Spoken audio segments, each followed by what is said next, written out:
All right, welcome everybody. Welcome to the third webinar in our series of webinars talking about how cities respond to refugee inflows into their societies. It's called the Refugee Response webinar series. I'm really pleased to introduce three extremely interesting and esteemed speakers who will be joining us today for the series. Just to give you a bit of background about the series, our Strong Cities Network has been doing this series of webinars to talk about the different stages of refugee response when it comes to cities all around the world. Everything from the crisis moment to that first moment of arrival, all the way to issues surrounding long-term integration and social cohesion and beyond. So I'm really pleased to start this webinar. It's going to be recorded just to let everybody know. And after we're done, the recording is going to be available on our website, strongcitiesnetwork.org, as well as on our YouTube channel. So I hope you all enjoy the conversation. If you have any questions throughout the webinar that you would like to ask our panelists, please feel free to type them in the chat, and I will make sure to incorporate them into the conversation. So without further ado, I'd like to introduce our panelists. We have Santiago Uribe from Medellin, Colombia. We have Nadia Kasvin from Columbus, Ohio. And we have Abdullahi Muhammad Alassan from Kristiansand, Norway. Welcome, everyone. I'm very pleased to have you all on the screen with us. You can turn on your cameras if you'd like now, and we can get the conversation started. Nice to see you. Okay, perfect. So now we have everyone on camera. Okay, so let's just dive right into the conversation. I thought maybe I could start with Mr. Alassan. If you could give us, we're talking in this particular webinar about long-term issues. What happens when you really start to think about long-term integration of refugee or immigrant populations into the host community without upsetting issues of social cohesion, without sort of inciting any negative feelings or emotions one way or the other between the new coming population or the population that is being integrated into the host population and that host population itself. Could you give us a sense, Alassan, of the approach that Kristiansand has took when it came to thinking about these long-term issues of integration and belonging and social cohesion? It would be great to hear from you for a few minutes to give us just an overview about how you went about it. Thank you very much. On behalf of Kristiansand, I would like to thank the Strong City Network, which has been an amazing partner to our city in terms of giving us knowledge, building our capacity, helping us making and creating the tools that it's needed in the years to come. First, thank you. Secondly, it's an honor for me to have the opportunity to be part of this program because people are moving and the cities are shaping. And I will try my best to share with you our experience when it comes to integration. We believe that integration is through building and sustaining community partnership, because we know that when the newcomers come to cities like our cities and your cities, they don't stay in the government building or municipalities. They stay in a neighborhood where they have a community, where they have friends, which means that it's there that needs to be built around so they can feel welcome. In our city, we have 160 countries represented, that the people from different background, 160. And trust me, we believe that our city became a better place to live because we have so many diversity from different backgrounds that makes our city attractive, because we believe that attractive city attracts attractive people, and attractive people attracts interesting companies that create jobs that makes the city stronger. So Knowing that 160 countries are represented in our city, maybe you scale, it's a 200, but for us, in our scale, 160, it's a big. And we appreciate and we are very proud. We have followed step by step by using our integration strategy, that's integration through knowledge. Because the aim to increase immigrants participating in working life and society in general, and those who are getting to start a new life in Kristiansand must be part of the large and small community in our society. We do not wish, and we have worked hard to make sure that we don't get two cities growing side by side, that we want to have a one city that all lives together. We also believe that a good integration process, as well as functioning society, requires a common understanding that those who are new have their own culture and values, which needs to be taken into in order to make it a better place to live. Not to request them to leave their background, but bring their background to the table. So we can use it what we need, and they can take the ones that existed from before. At the same time, they can be part of it and shape it, the future of Kristiansand. And that's how we see it. As you know, the Norwegian welfare society is built on trust, cohesion, and minor disparities, opportunities for all. To protect that, then we have to make sure that the community with room for diversity and respect for the basic values and norms on which our society is built. We have and still investing to prevent segregation and promote a community spirit. We also know that the only way we can reach our goal is creating opportunity for all, not for the few. How we do it. And I have shared our strategy and Kristiansand was in English, and I hope you have a time to read and ask your questions. What we believe is that we created the keyword that says it's new citizens, new members of our society. Once you are settled, you have the address, you are one of us. You are no refugees, you are no immigrant. It's over. That title stops once you get the post number. And that's the only way you can feel. At the same time, we arranged and the funding and make sure that the NGOs, the immigrants get help to apply those funding so they can present their culture, they can present their entrepreneurship, they can create jobs, they can create in a common area that everyone else can come.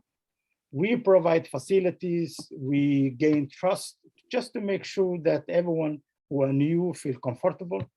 And we also support role models, which we have now on the pipeline is a grant that will be giving every year and people who have contributed and made the difference for the newcomers will have a grant and will have a prize, just to make sure that it's a good thing to do, because we only get better when we stand together. And we also believe that having a common responsibility from top, the mayor, the political leaders, including myself as the chairman of work and inclusion, the administration, top office, all we work together and we meet and receive the newcomers, because we need them to make our city a better place to stay. To quick round, when newcomers come to our city, they get something called introduction program, which is compulsory and it's their rights, which means that it's in Norwegian law, it's called the integration law, that gives them the rights to have a program 37.5 hours per week, 5 days a week, and 7.5 hours per day, which gives them a salary.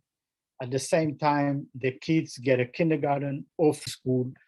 All what they have to do is 2 years time to prepare the language, the culture, get an advisor that can guide them if they want to study, if they want to work, if they want to, whatever they want to do in their dreams will be provided.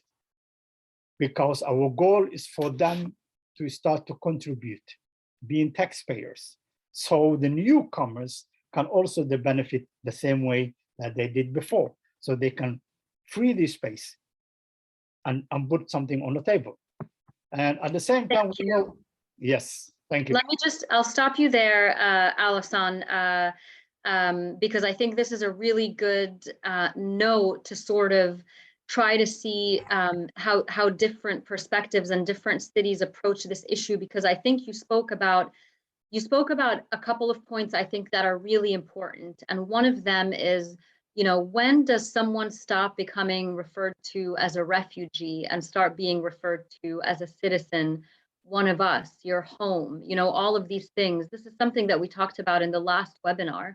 And since this webinar is focused on the long term and what we call normalization, which is really, you are home now, your new home, I was wondering if we could bring in the others to talk about perhaps their perspectives and how they approach the issue. And I think it's very interesting that we have, you know, 3 people from 3 different continents, so we can try to see how maybe even different cultural contexts deal with these issues.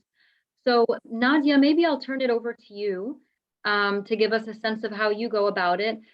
For Santiago and Alison, you're welcome to keep your cameras on, actually, so that we can just all be on the screen as we're having the conversation. Yeah, Nadia, over to you. Well, thank you. Us Together is an international organization founded in 2003 by former refugees. We have offices in Columbus, Cleveland, Toledo, in the state of Ohio, and also in Kigali, Rwanda. We have 3 social enterprises and more than 30 different programs along the lines of social, economic, linguistic, and civic integration.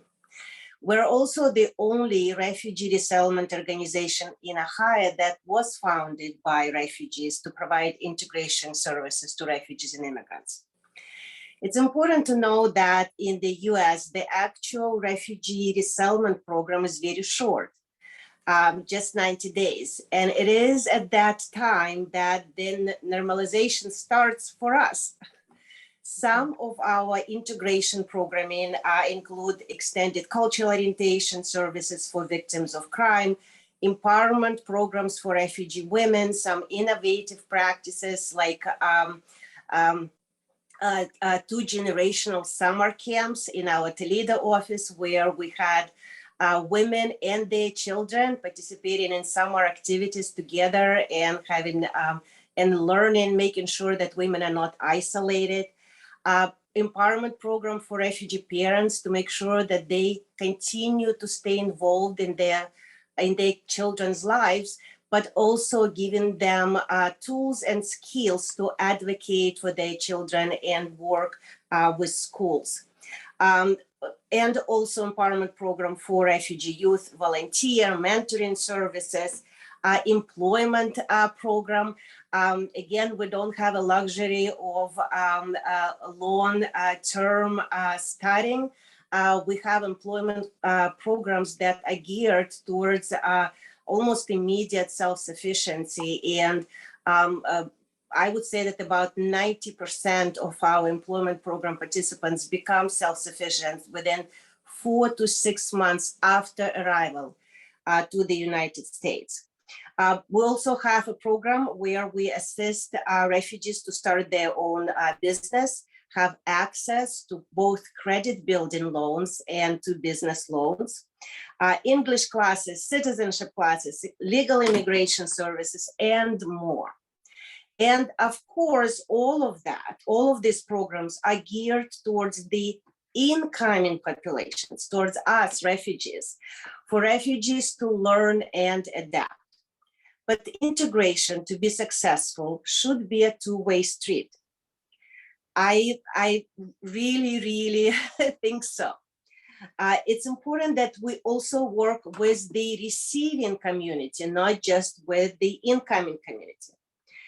And not just to address the needs and barriers that refugees and immigrants have, but also to highlight successes, tell success stories, and celebrate the achievements and contributions in our communities. And so with that in mind, we conducted, we decided, let me go back a little bit and to say that we really wanted to tell that story of success. And in 2015, we conducted a study on refugee achievements in our region in Central Ohio, and we published the report. Then in 2020, we participated in Gateways for Growth Challenge, which allowed us to create a welcoming plan, not just for the city of Columbus, but also for the whole region. And we conducted 14 survey groups with refugees and immigrants. We did 2 big surveys, and we just started implementation of that plan so that we can operate within the framework of welcoming, creating a space of belonging for all. This is a very deliberate, very organized, well thought through, and we know it will maximize the chances of a long-term success. And what's important is that we didn't do that alone. Us together and our social enterprise Welcoming City led that effort, but we worked and partnered with the City of Columbus, with Columbus City Council members, and with the Board of Commissioners for Franklin County. So I want to stop here, and then we can discuss it further with whatever questions.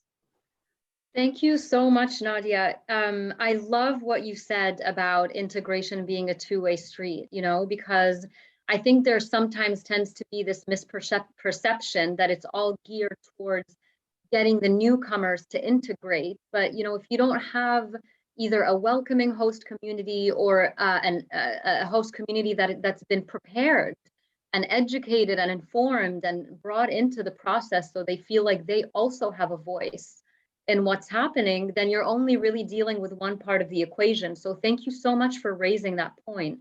I think it's really important. So I'd love to turn it over to Santiago now to see if you can walk us through your perspective from Medellin and whether it sounds, you know, what you've heard so far sounds familiar, or whether you just do it completely differently or somewhere in between. So over to you. Thank you, Jasmine, and everyone for the invitation to be part of this webinar.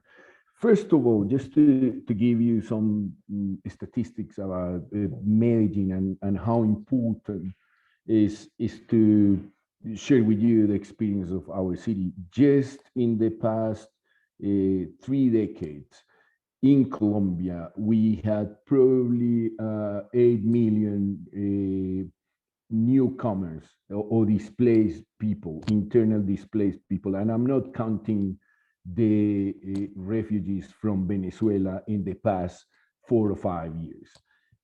Last year, only the internal displacement number in Colombia went up to 20,000 people.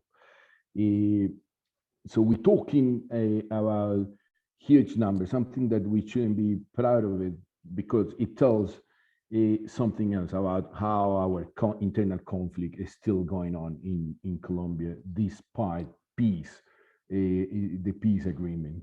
So the first recommendation of probably 3 decades of experience in our case is cities should be prepared. Any city should be prepared for these specific phenomena of flows of people related to conflicts. And I don't want to call it refugees, and I'm going to put that into the debate right now.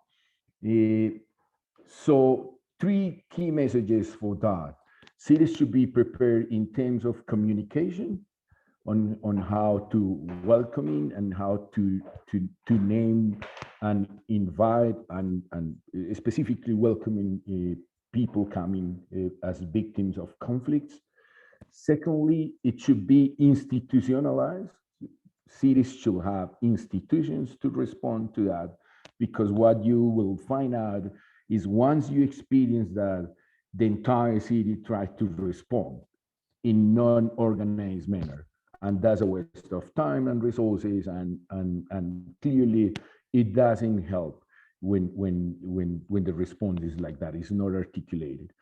And the third message is, if you have not institutions prepared for that, at least you should draft in an scenario planning public policies or to respond to this type of phenomenon.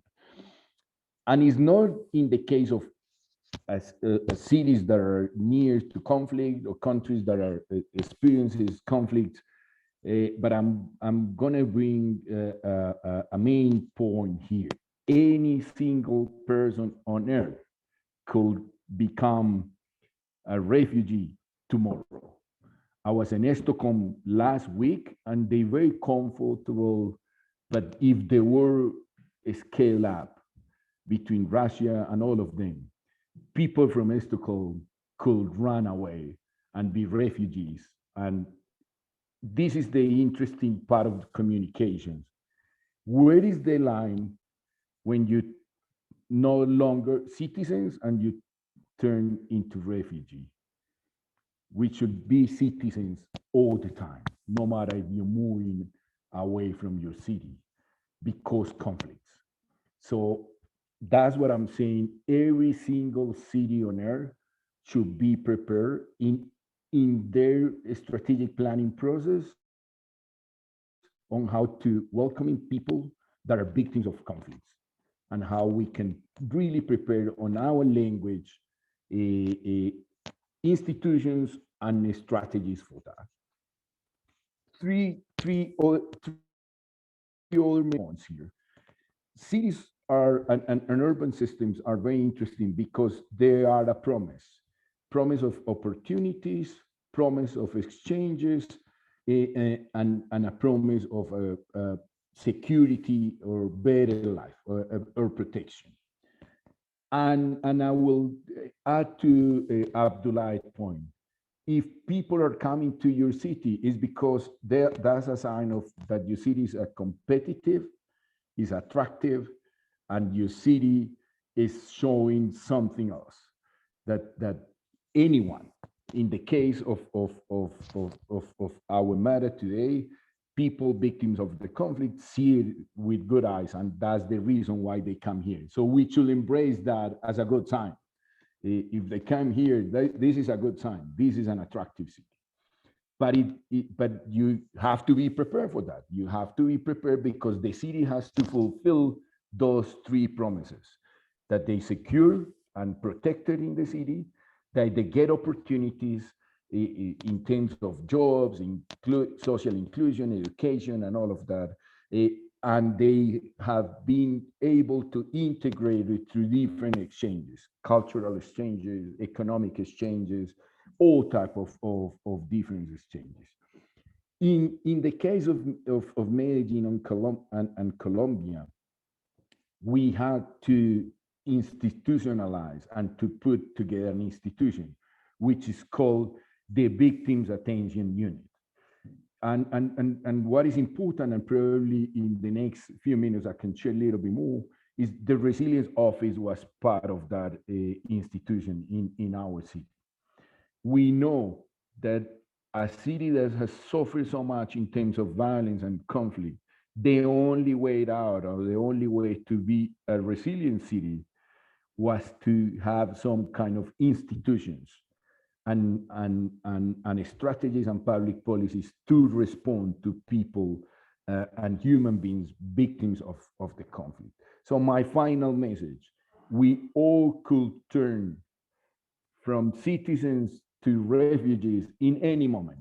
So every single city of the world should really start doing a scenario and a strategic planning on how to respond to that specific phenomena.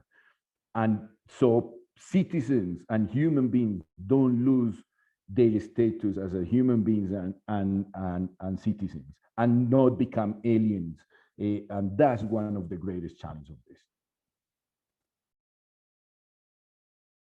Thank you so much, Santiago. I mean, all three of you are just saying such incredibly, I mean, just really hitting it right on the head with everything that you're saying. I mean, Santiago, this idea that any one of us could become a refugee at any time, you know, I find that, you know, just going along this theme of communication and you know, preparing the host community, for example, for receiving refugees, you know, oftentimes this idea that refugees are something different, you know, that they are the other, as we call them, you know, this foreign population that, you know, is, you know, anything from a burden to a danger to a threat, or just simply something that you have to live with, as opposed to fellow human beings, fellow citizens, potential co-workers, employees, so on and so forth. So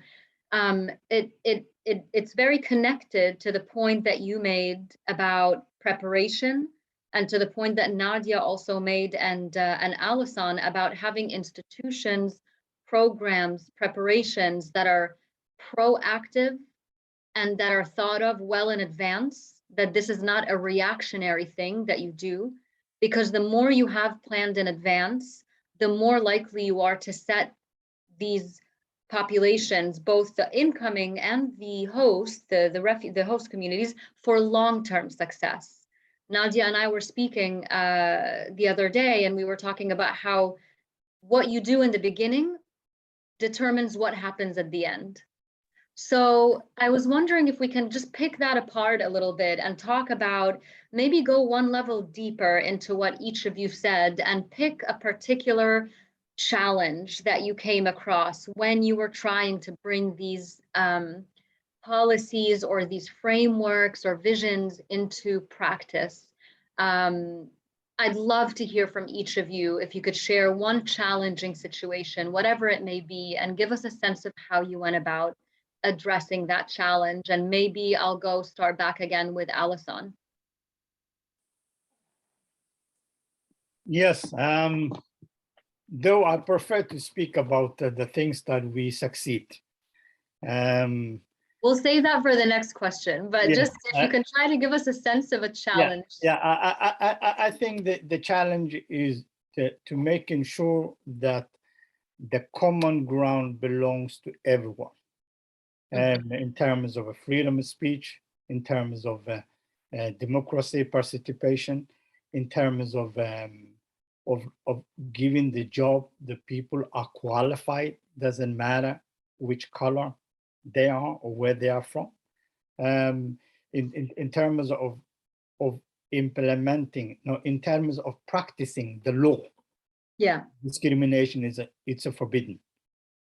So that's what I find a challenge, which is something that you cannot solve a day.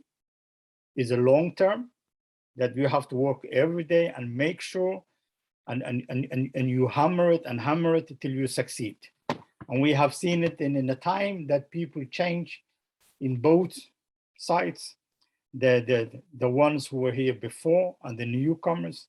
They at the end they find that the way to come to the common ground, that this is it. The city won't change, and everybody has their own seat. So please take the seat and you'll be respected. That's what I find a challenge. And you know, just on that, Alison, I mean, you always hear about Norway being such a welcoming place and open-minded and, you know, welcoming and things like that. So in a cult, and they're very sort of, you know, there's a lot of emphasis on equality, gender equality, you know, all of that stuff. I mean, so in an environment and in a culture that is naturally sort of inclined to protect these kinds of rights, when you say that this is a challenge, how do you go about addressing that? I mean, is that something that you know, just have to, do you talk about it? You know, do you do, public service announcements, advertisements, town halls. I mean, like, you know, how would you go about addressing that type of challenge? What we have is something called City for All Week, where we have conferences, seminars, and debates, and roundtable discussions, dialogue corners, cafes, where all invited the role models, the talent from both sides, from different perspectives, so they can debate, they can discuss, and normalize the difference. Because what we have seen before that, it wasn't normal to be different. Yeah. So first we had to implement the activities that it's normal to be different. Like people will say, oh, all Norwegians are equal, but they are so different. And there are more Norwegians who behave like me, think like me, than some of other Norwegians who look like them. So it's not we realize that it's not the color that gives us creates us the same room. It's the way we behave, it's how we act, and how we have been received from the day one, as Nadia mentioned it earlier. How did I felt when I came here? How was my neighbor? Did I get the warm welcoming that I deserve? So I think it's making that week City for All to the whole year activity. It's our goal. So hopefully we will manage to do that in 2-3 years, that we will spread the activities, that it's not only happens 1 week and everybody goes along to whatever they were doing, but having a reminder in January, February, and then you have activities in all the way to December. So we can also have a good Christmas time. I love that. I love Cities for All. I wish every city would have something like that. Cities for All week, Cities for All month. I mean, I'm all for it. Because Jasmine, I'm sorry, just to interrupt. And we had the African week, we had the Mediterranean week, we had a different cultural week, and then we realized that no, we are just dividing us in different ways. Let's have a week that we all belong, that we own it. And that was the whole idea, City for All. And we have its own strategy that's approved and budgeted, as equal as any other activities that the city has to do. No, that's really fantastic. I'd love to hear more about it actually at some other point, but let me bring in Nadia and Santiago again. Nadia, what about you in terms of challenges? Well, one of the priorities we're working on, well, not that it's just one challenge, or probably the main challenge is that there are only 24 hours a day, right? But one of the priorities we work on as equitable workforce and economic development. And as I mentioned, a majority of federally funded employment programs for refugees are geared to immediate self-sufficiency. And so for a lot of people, the first job, and hopefully not their last job, is an entry-level job. Very often a job which doesn't take into consideration people's experiences, education, and skills. And what we are trying to do is to make sure that we continue to work with people to help them climb up the ladder and have other career options. And the challenge is a very complex process of getting a license, or that your foreign credentials are recognized in another country. For example, for a teacher, for a doctor, for a lawyer, for a social worker, but also for skilled refugees, a welder, a electrician, you need to get a license. In order to get a license, you need to have good English. And and the process itself is very complicated and also could be expensive. And so we've been working on that for years, working with our Department of Higher Education, which at our request created career guides, kind of explaining what are all those steps to get to that license, or what other career options people with certain education skills can take. We worked with our governor of the state of Ohio, who created an office of opportunities for new Americans, another step towards that. Also working with some local universities, so to identify the programs that they might have that already take into consideration people's education and skills, so they don't have to start from scratch, from the very beginning when they already have the education. So those are all the challenges. It's not going to be solved immediately. You know, we know that, we already worked on that, but definitely the brain waste and skills waste is a huge issue. You know, it's just a shame that people with master and PhD degrees work as taxi drivers or languish somewhere in entry-level jobs. You know, I think they would be able to contribute more and enjoy their lives more, and you know, their families would get more resources if we would be able to solve this issue.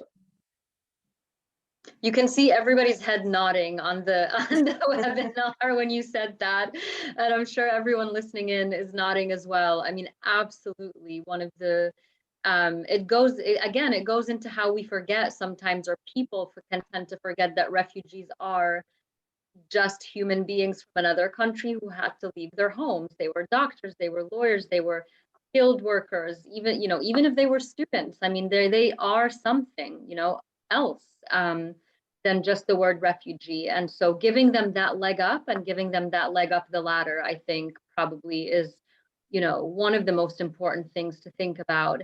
It also goes into something, quickly before I come to you, Santiago, that we talked about in our first webinar, which is the idea of dignity and like help, you know, sort of the like, you know, helping, making it easier for people who already feel, whether it's undignified because of the way they have to leave their homes, or traumatized, or anything like that, just a way to simply feel dignified by having a purpose, having a job, having that identity, and so forth. So I think it's one of the most important points that you can make, really. Santiago, why don't we go over to you and hear about the challenges from your perspective? Well, I mean, what I just heard is it resonates with the experience of Medellin, and I'm going to start like Abdullah was saying. I'm going to tell you the challenge, but I'm probably going to tell you an interesting point. When you look at newcomers as victims of violence and conflict, one of the outcomes is they ended up being social leaders in their communities most of the time. And I think there are very good examples on this webinar. Those newcomers are forces of leading society to new different ways of social movements. What I'm saying in the case of Medellin, we are divided in 21 districts. When we look at social leaders in those 21 districts, most of them are displaced people who had to face difficulties. And by becoming leaders of their communities, they show how resilient they are and how able to turn that into an opportunity. The question mark there, which is the challenge, is cities are not prepared to face that, and not prepared in terms of planning to be able to include and integrate them with such a powerful energy as leaders. It takes them too long, and the reasons are, Nadia was saying the reasons very clearly. Bureaucracy is very difficult for a person, a victim of a conflict who's coming to a new city to get his status or his or her status solved quickly, to have documentation, legal documentations, access, official access to job. And what happened? Informality takes them very quickly. If you don't respond officially, and that's what I'm saying, the need of institutions and strategies, informality is the way out for them. So they ended up, as Nadia was saying, not all of them, but most of them ended up having an informal job, having an informal document, informal health services, the whole universe of informality. And we don't want them to go into them because we're losing such an interesting energy, as Nadia was saying. You don't want PhD professionals driving a taxi or being a waiter. You really want them to fully participate as they are.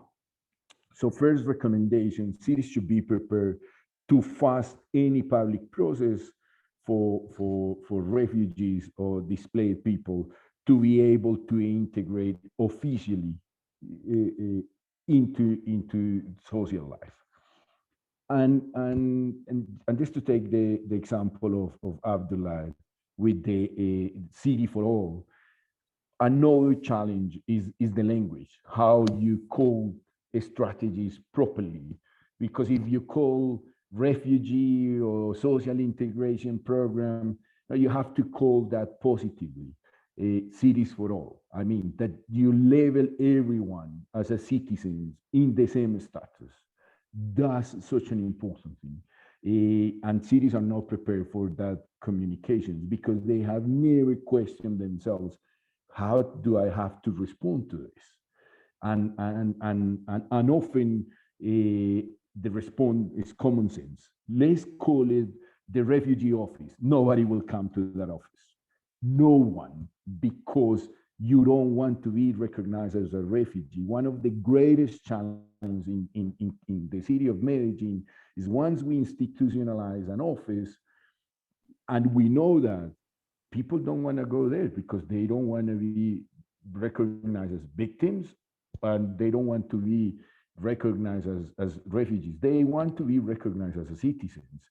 So you have to name that in another way that attracts them, that they are interested, without denying the challenging moment of life that they facing, of course. I'm not saying you deny the status of a person who is victim of a conflict that is coming, but what we're seeing in Colombia, most of the displaced people, they enter to a connection in communities because they don't want to really go to a public office and recognize I'm a victim, I'm a refugee.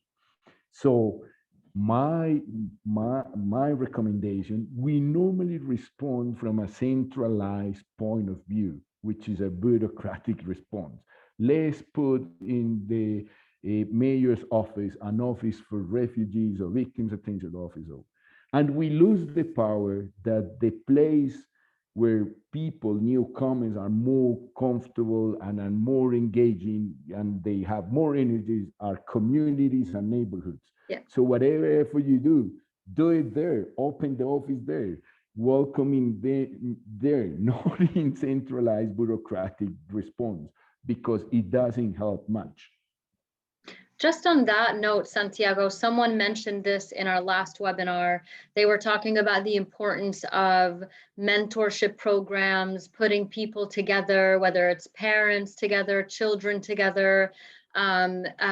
Actually, Nadia, this was also in Ohio. We were talking about the importance of faith-based activities as well. You know, people welcoming based on because one of the people that actually one of the questions in one of our webinars last time was about also how sometimes when you lump everybody into the refugee bucket, you fail to really appreciate the diversity of the refugee population themselves. Not all refugees are the same religion, not all of them are the same culture, so actually, you know, like when you start looking at societies and how you can pair people, whether it's by, you know, faith-based activities or sports or youth or, you know, whatever, how much more welcoming and how much more conducive that is to long-term integration than having an office in some gray building downtown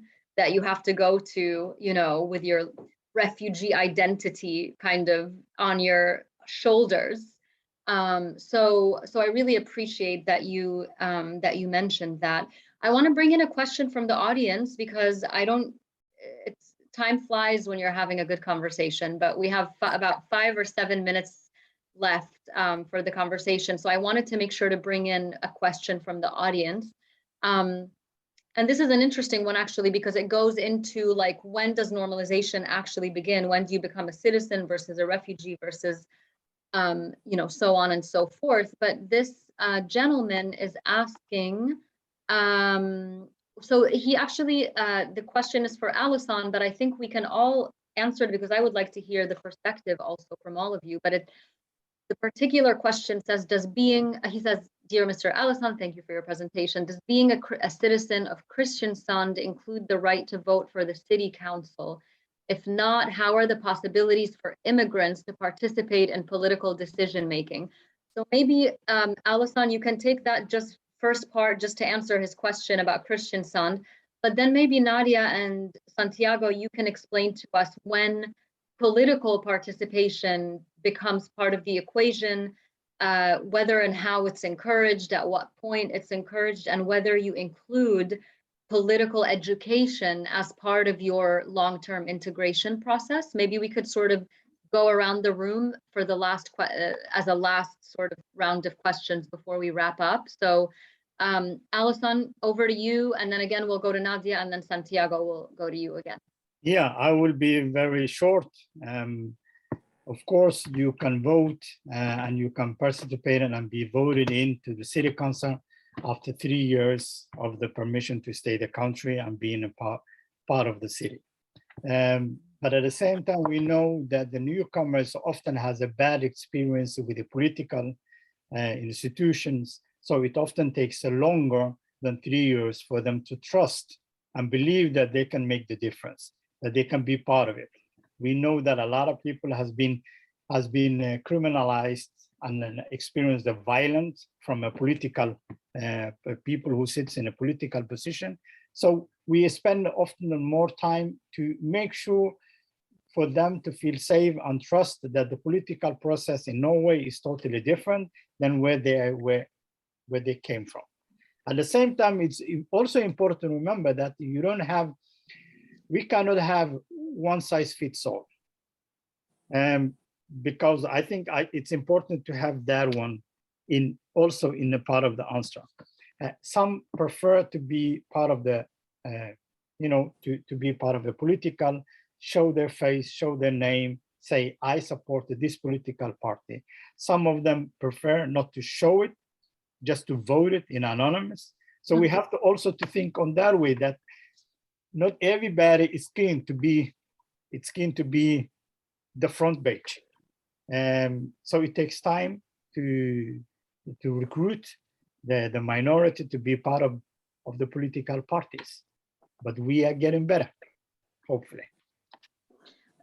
Before we go to Nadia, I wanted to share with everyone that on that note that you just made about the apprehension sometimes, or sort of the potential for a negative first experience between the incoming population and political systems, politicians, law enforcement, so on.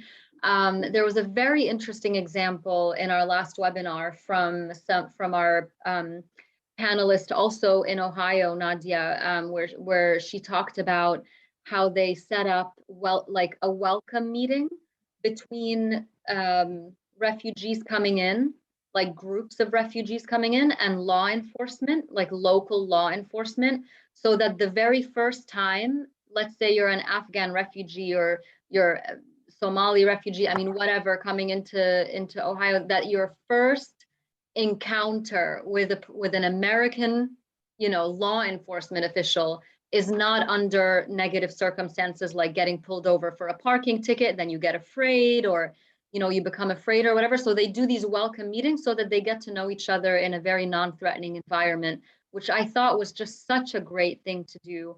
I wish more things like that were happening around the world. But I just wanted to mention that for everybody before we go over to Nadia for your response to the question.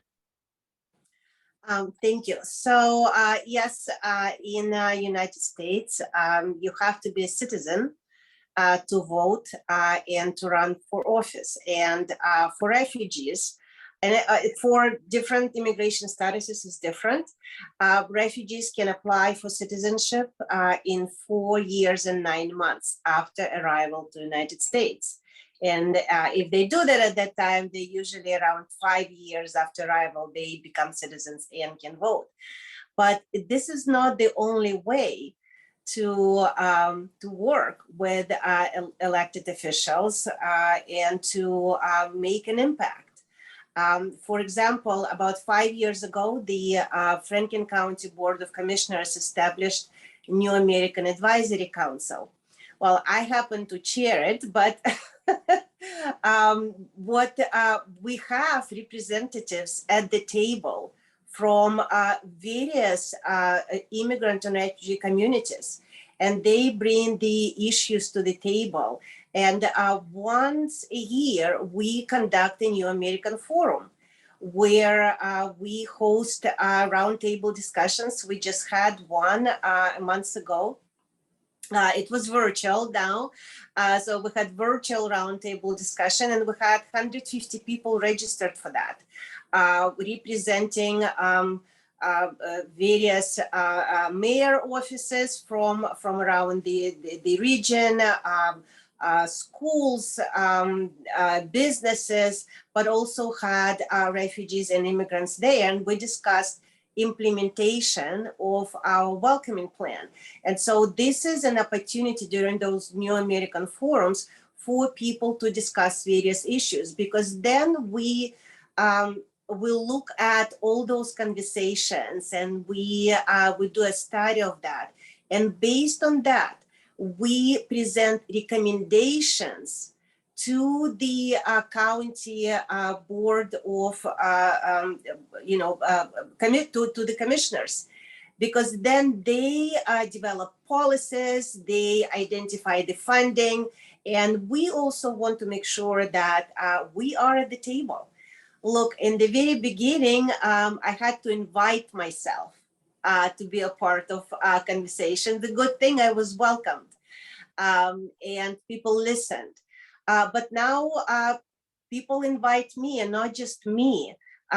When Franklin County discussed poverty and developed a roadmap to tackle the poverty in our region, we had representatives from Bhutanese community, from Ethiopian community, from a number of different communities, along with those who were born in the United States. We were tackling those issues together.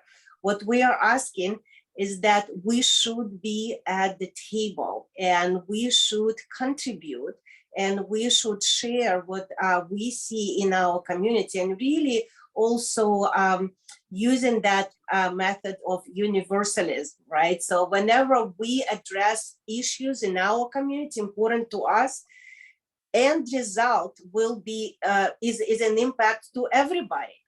It will be a better life, better service, better access, not just for us, but for all the other people in our community. Absolutely. Amen to that. Santiago, do you want to go?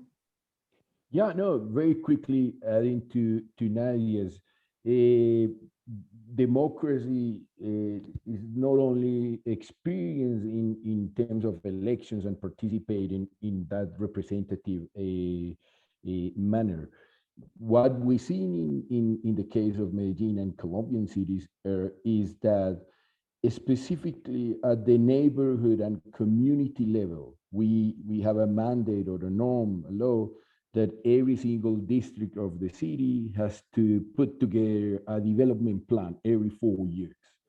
Newcomers are the most active citizens of bringing new recommendations and public policies into those local development plans.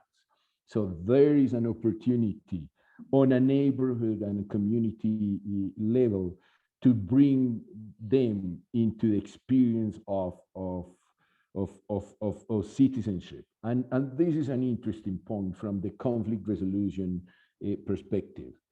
It's better to talk about the future than to talk about the past. And if they're part of a development plan where let's come together and agree on the new future, the new city, the future city that we want to be part of it, they fully participate. It's very hard to agree on the past, why we here, the reasons why, and all of that. But when you turn that into an opportunity, they actively come to participate. And my final recommendation, and a country that has actually a seat on Congress, big things are represented in our Congress as an affirmative action, and honestly, as a personal recommendation. I hope any other country doesn't require that, but we have it.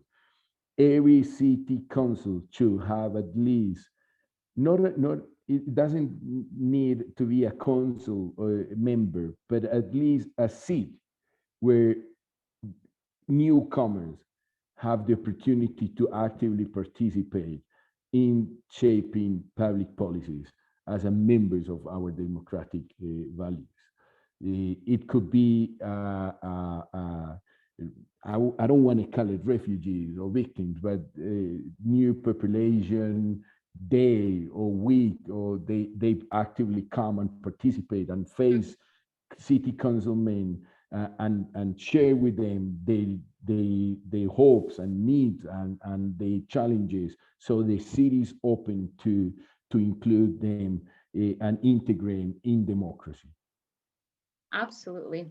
Absolutely. What a fantastic note to end on, really, from all three of you. I mean, honestly, I just wanted to, first of all, thank you so much for your time and for such wonderful insights. I think this was really one of the most interesting conversations and useful conversations that I've had on this topic. So thank you so much. I wanted to let you and everyone know that the way forward from here, this was our third and final sort of webinar on the stages of refugee response. Everything that we've discussed in this webinar and the last two will now be put into a policy paper that we are going to write and then share as the Strong Cities Network with our network. We're going to have an event in the near future where we launch this paper, which will include all of your wonderful recommendations. And hopefully you can all join us again for that event where we talk about the lessons learned out of this series. In the meantime, you can find a recording of this webinar and the others with subtitles on our YouTube channel and on our website, strongcitiesnetwork.org. Thank you all again. I hope you enjoyed the discussion as much as I did. And I hope to be in touch and see you again in the very near future. So thank you all. Have a wonderful day. Thank you very much. Bye.